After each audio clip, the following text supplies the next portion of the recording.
जिल्हा परिषदेच्या निवडणुकीनंतर वैजापूर तालुक्याच्या राजकारणात मोठ्या राजकीय घडामोडी बघायला मिळत आहे।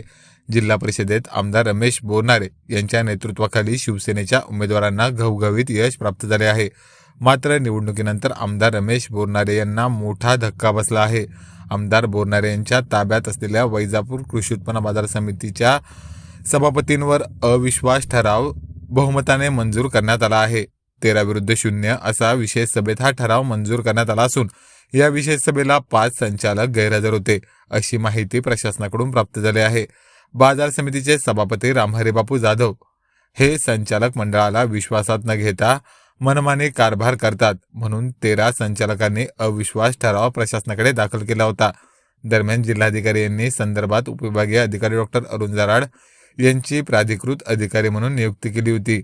प्राधिकृत अधिकारी डॉक्टर अरुण जराड यांच्या उपस्थितीत बुधवार तारीख 11 रोजी विशेष सभा घेण्यात आली। या सभेला 13 संचालकांसह सहाय्यक उपनिबंधक चौधरी, सचिव मोठे, सहसचिव निकम यांची देखील उपस्थिती होती। या सभेदरम्यान 13 संचालकांनी अविश्वास ठरावाच्या बाजूने हात उंचावून सहमती दर्शवत बहुमताने हा ठराव मंजूर करण्यात आला। यावेळी कुठलाही अनुचित प्रकार घडू नये म्हणून वैजापूर पोलिसांचा फौजफाटा देखील तैनात होता।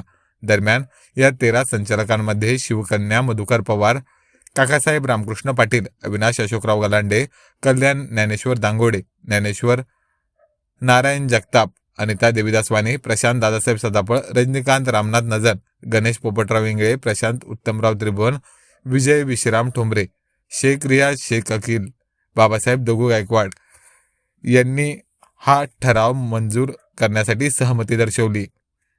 त्या दरम्यान रामहरी कारभारी जाधव, संजय मच्छिंद्रनाथ निकम, कल्याणराव सारंधरपडे जगताप, प्रवीण लक्ष्मण पवार, गोरख प्रल्हाद आहेर हे 5 संचालक गैरहजर होते। दरम्यान शिवसेनेला जरी जिल्हा परिषदेच्या निवडणुकीत यश प्राप्त झाले असले तरी भारतीय जनता पार्टीकडून बाजार समितीत अविश्वास ठराव मंजूर करण्यात आल्याने शिवसेनेला मोठा धक्का बसला आहे।